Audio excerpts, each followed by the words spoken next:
Bem-vindos todos vocês ao Globo News Painel. Como sempre, aqui do estúdio da Globo News de São Paulo. Nossa edição é dedicada mais uma vez aos acontecimentos políticos que são inéditos na história recente do nosso país. Na semana anterior, na última edição, ou penúltima, devo dizer eu, do painel, nós olhamos o que foram essas manifestações. Nessa edição nós vamos concentrar nossa atenção um pouco mais em qual tem sido a resposta do mundo político ao que vem acontecendo no Brasil. São 3 os nossos convidados, como sempre. Eu vou começar a apresentação dos nossos participantes por José Álvaro Moisés, que é professor titular do Departamento de Ciência Política e diretor do Núcleo de Pesquisas de Políticas Públicas da Universidade de São Paulo. Nosso segundo convidado, participante, é o professor de Ciência Política Marco Antônio Carvalho Teixeira. Ele é vice-coordenador do curso de graduação e administração pública da FGV, a Fundação Getúlio Vargas daqui de São Paulo. E o nosso terceiro participante é Marcelo Figueiredo, ele é professor de Direito Constitucional da PUC de São Paulo. Neste momento eu quero evidentemente mandar minha saudação especial a você, ouvinte da CBN, que nos acompanha, para o nosso orgulho, todo sábado à noite. Moisés, nós tivemos acontecimentos que eu descrevi na abertura do programa como inéditos do ponto de vista da política brasileira. Como que a política brasileira reagiu a esse ineditismo da voz das ruas, na sua avaliação, até agora? Então, a minha impressão é que nós estamos vivendo um momento paradoxal, né? Porque as manifestações nas ruas foram extremamente volumosas e, digamos, um clamor muito claro, pedindo decisões, pedindo a implementação, principalmente na área de políticas públicas, né? E eu acho que a resposta dos políticos, do sistema político, a começar do governo, tem deixado muito a desejar. Quer dizer, haja visto que a presidente Dilma faz um anúncio de um grande pacto, começa com uma proposta de uma constituinte específica que não pode se realizar porque está inteiramente fora, digamos assim, das prescrições constitucionais. O meu colega Marcelo provavelmente vai falar melhor sobre isso, ele é constitucionalista, mas aquilo foi digamos assim, um tiro na água, né? Depois mudou para a proposta do plebiscito. O plebiscito é complicado. Fazer um plebiscito com curto espaço de tempo para fazer indagações à população de temas extremamente complexos da reforma política, eu não acho que é uma boa solução. Então, esse paroxismo da situação faz com que haja uma certa competição entre o Executivo e o Legislativo, o Congresso Nacional, para ver quem vai tomar a primeira medida, quem vai acelerar mais, e eu não acho que isso está sendo feito com o cuidado necessário. Marco Teixeira, a sua avaliação, como é que o sistema político, ou o mundo político, qual deles que você preferir pegar em primeiro lugar, está reagindo? O que eu vejo é o seguinte, todos nós demoramos muito a entender também como que esse movimento aconteceu.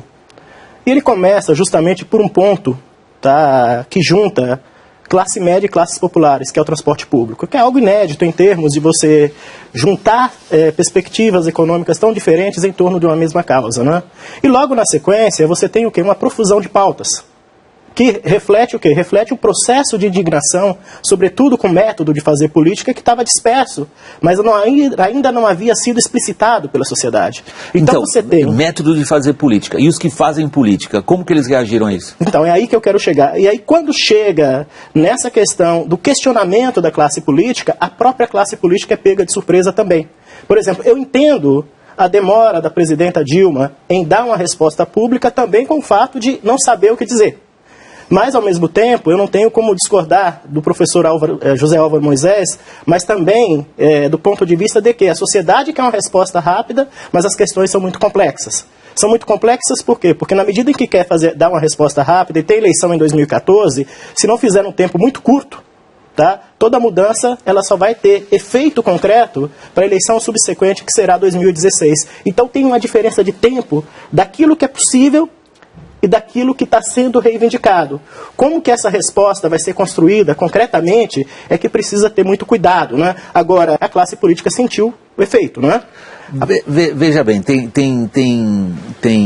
Marcelo, tem 2 pontos do que eu já ouvi que me parecem muito interessantes. A mesma pergunta é respondida de 2 maneiras. A do Moisés é a classe política está aquém do que está acontecendo. e a resposta articulada, você se ressente, evidentemente, de uma resposta à altura dos acontecimentos, se é que eu posso resumir o seu pensamento, Não, que é muito mais bem. sofisticado do que Não, a minha maneira de fazer manchete. Exatamente isso, eu acho que... O Marco Teixeira diz, ok, até concordo, porém, se a gente olhar bem, tudo isso é do ineditismo tão grande que de fato necessita algum tempo até que uma resposta possa ser dada. De certa maneira ele está... Na mesma direção. Na mesma direção, porém excluindo da classe política essa crítica do Moisés. É a sua, ou não? Não estou excluindo, não. Você está descendo o pau, eu estou descendo o pau no sentido literal da palavra. Para usar a palavra bem clara para todo mundo. Até porque a classe política está retirando coisas que estavam paradas nas gavetas com uma velocidade tão grande que também parece ser assustador. Nós vamos entrar nesse detalhe. Eu queria deixar o Marcelo, queria pôr o Marcelo na discussão, Marcelo. Olha, eu acho que todos nós, sociedade, políticos, todos fomos pegos de surpresa pela indignação do povo brasileiro. E nós jornalistas também. Todos nós. Não há dúvida que é extremamente positiva essa indignação, ela é natural, ela veio das ruas, não é? E com uma pauta específica, eu diria, de políticas públicas. E essa pauta se transformou numa pauta política. Ela começou com transporte, com saúde, com educação, e depois logo ampliou para corrupção. Né? E aí ela começou a bater, a reverberar em toda a sociedade e na política. E nós estamos, eu acho que, num processo de meditação, de reflexão.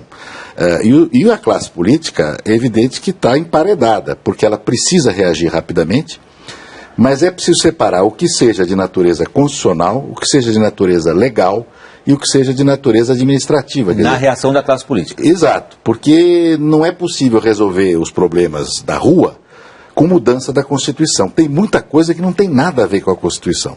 Né? Então fala-se, aumento do transporte público, crime hediondo, como foi alterado aí a galope. Uhum. Quer dizer, isso não tem nada a ver com a Constituição. Então eu acho que há um certo frenesi. As pessoas estão preocupadas, com razão, porque a população está cansada de ser maltratada ou de não ter atenção, mas é preciso um certo cuidado, uma tranquilidade, prudência, para verificar o que é pauta constitucional, o que é pauta legal, o que é pauta de política pública, e ordenar um pouco esse debate. É evidente que aí as lideranças políticas e sociais têm que ordenar essa pauta. Isso eu acho que virá naturalmente. Eu acho que tem uma pergunta que imediatamente fica no ar, a partir do que vocês três disseram. O ineditismo explica as reações, você desceu o pau. Moisés, você considerou a quem? O Marcelo diz, vamos parar com esse frenesi? Vamos encarar isso aí com um pouco mais de cuidado? É o ineditismo que explica essa mancada na reação? William, veja, quer dizer, ineditismo na política sempre tem. Se a gente olhar historicamente, você sempre tem uma série de acontecimentos que não estavam inteiramente previstos. O problema é que o sistema político não está suficientemente preparado para absorver e dar respostas consistentes. Não precisa ser com essa rapidez que está se desejando, mas consistentes. Eu acho que o presidencialismo de coalizão conduz a uma burocratização do procedimento propriamente político. Quer dizer, o presidencialismo de coalizão, na medida em que ele pede, não é, que o presidente, para poder fazer o seu governo, para ter governabilidade, forma uma grande coalizão, que é enorme, no caso do governo Dilma, é uma coisa louca o tamanho da coalizão do governo Dilma. Significa que você amplia, mas você traz uma heterogeneidade enorme e burocratiza o processo pelo qual as decisões são tomadas. Então, ao burocratizar, baixa o nível de relação com a sociedade. Eu acho que foi isso que aconteceu. Né? Veja que nesses movimentos apareceu o que, de certa maneira, as pesquisas que nós tínhamos feito na universidade, em outros lugares, antes já tinha demonstrado, tem uma grande desconfiança da população em relação ao funcionamento das instituições. Não é que as pessoas são contra a democracia, mas elas dizem, as instituições, em particular as instituições de representação, estão funcionando mal, partidos principalmente, e na relação com o Congresso. Então, esse mecanismo faz com que a reação ao que está acontecendo é um processo lento, difícil, vai, volta. A presidente Dilma está, desculpe a expressão, ela está que nem barata tonta, completamente perdida.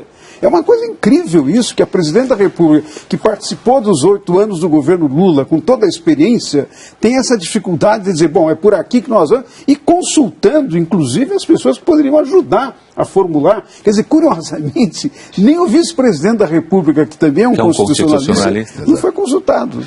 Talvez por isso a pauta do plebiscito.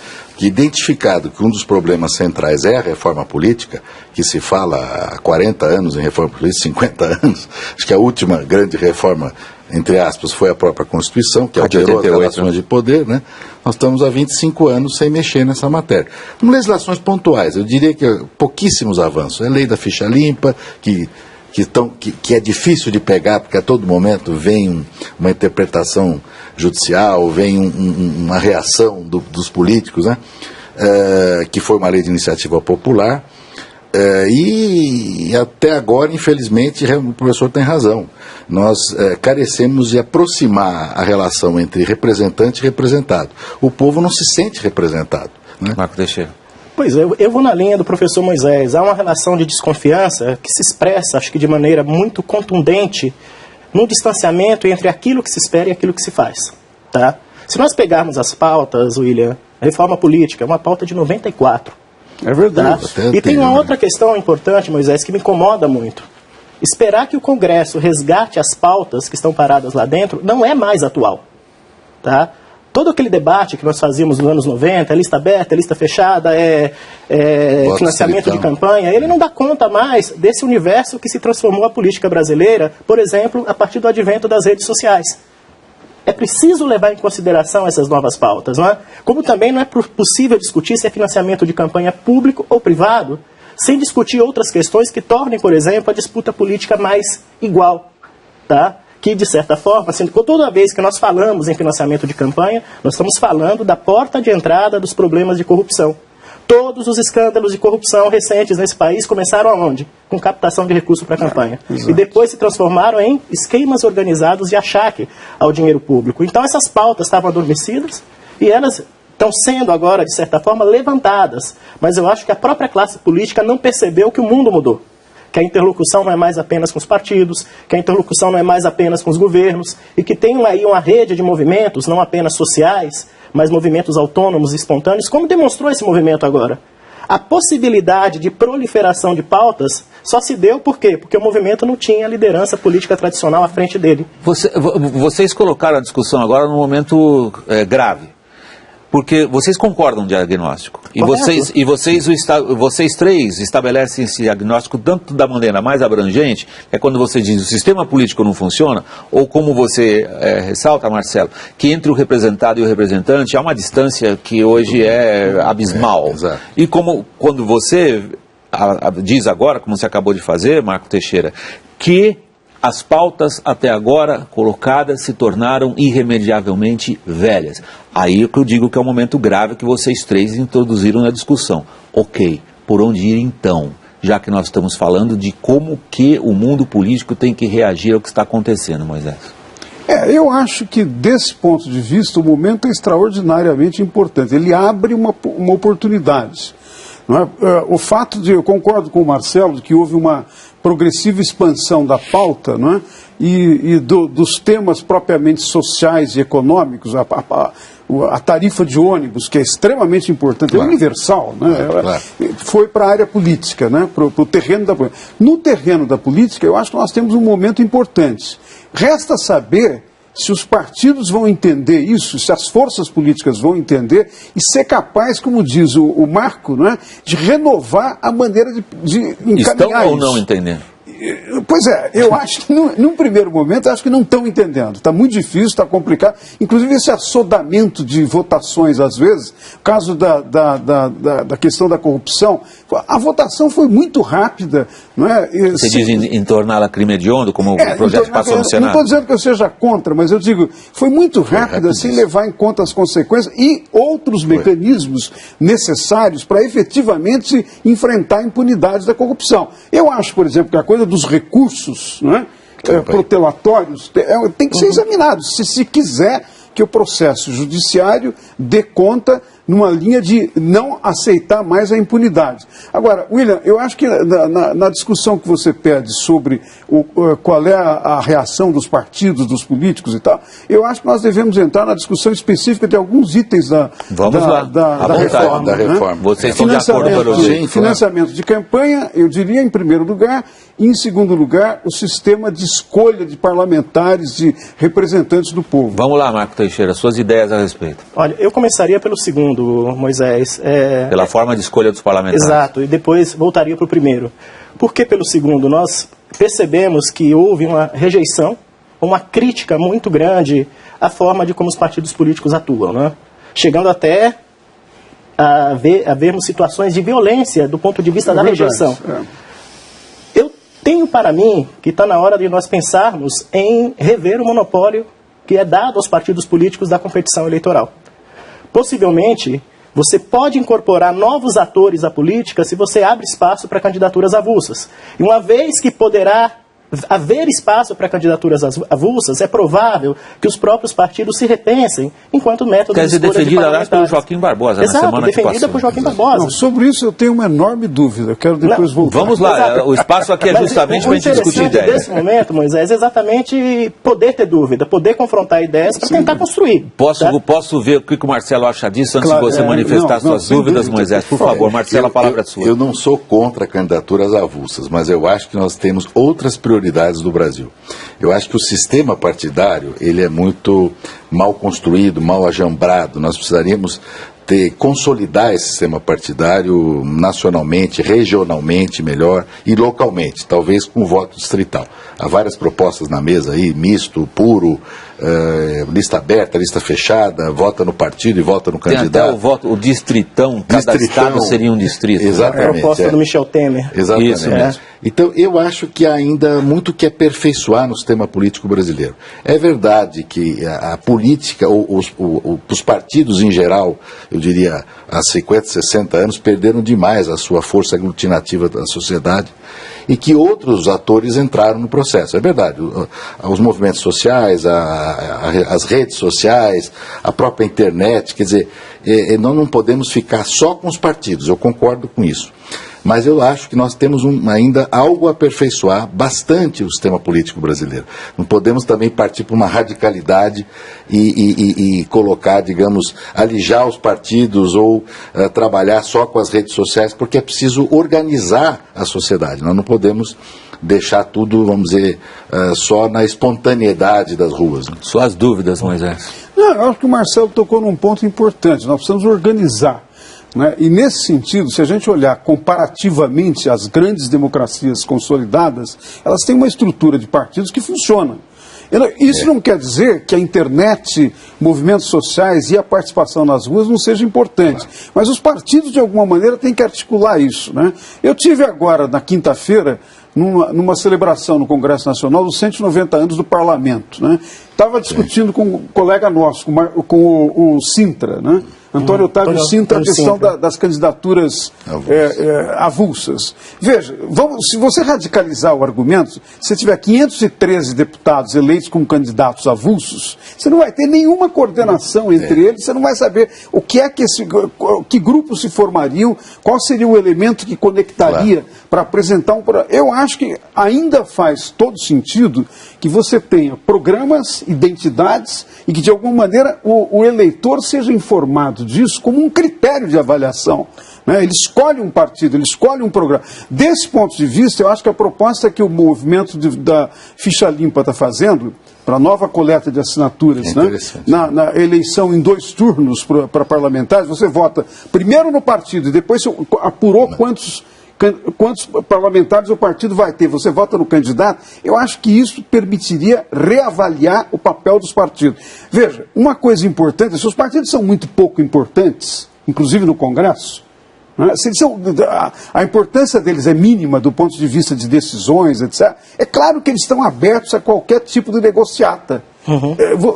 Você desqualifica a atividade da representação. Moisés, eu não diria que eu tenho uma dúvida, eu tenho uma questão para jogar nesse debate. Eu acho que não são situações excludentes. Eu acho que você pode ter um sistema partidário minimamente organizado. Quando você fala das grandes democracias, nós estamos falando de grandes democracias que têm 4, 5 partidos políticos competitivos. Tá, do âmbito nacional. Algumas têm mais. Mas isso, não chega nem perto dos nossos 30 aqui, não é? Mas muitas têm cláusula de barreira, que aqui foi derrubada.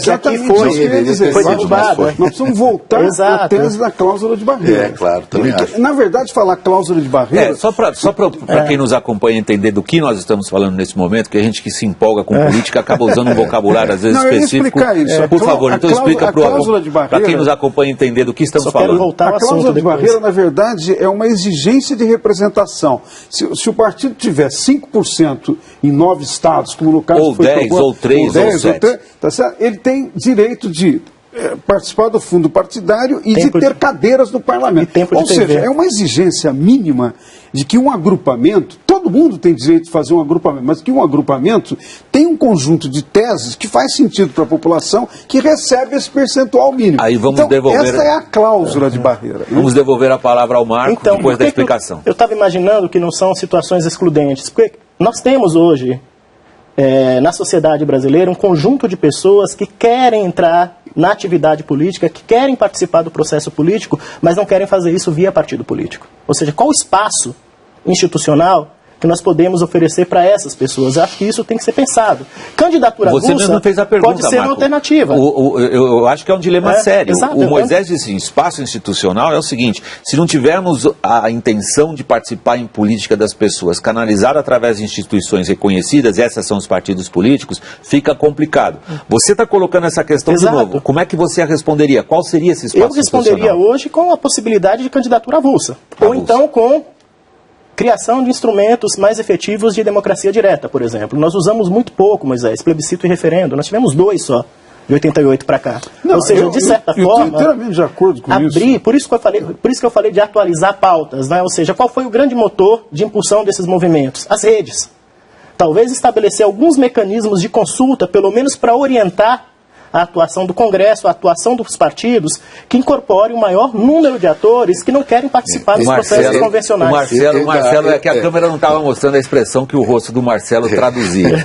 Ouvindo a discussão de vocês. É interessante o que o constitucionalista pensa dessa conversa. Eu acho assim, que assim, sem procurar ser reducionista, eu acho que discutir candidatura avulsa atualmente é uma sofisticação.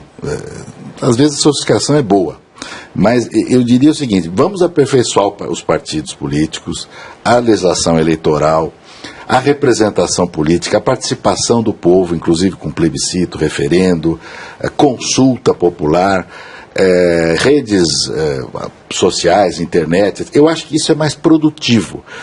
Porque, do contrário, nós poderíamos, eu tenho medo de cair numa certa desorganização do sistema, né? É que nós estamos vivendo um momento em que parece que os políticos estão aí sem fazer nada, né? Porque aquilo que nós pedimos para eles fazerem durante 20 anos, eles fizeram em uma semana. Por exemplo, pega aí a lei do crime hediondo. Fala-se nisso há muitos anos.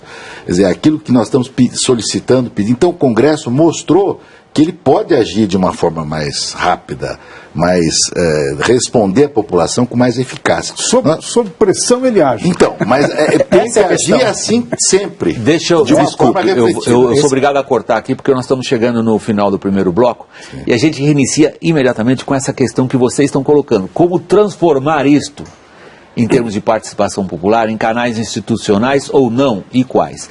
A gente volta depois do intervalo, dura um pouquinho só. Fiquem conosco. Até já.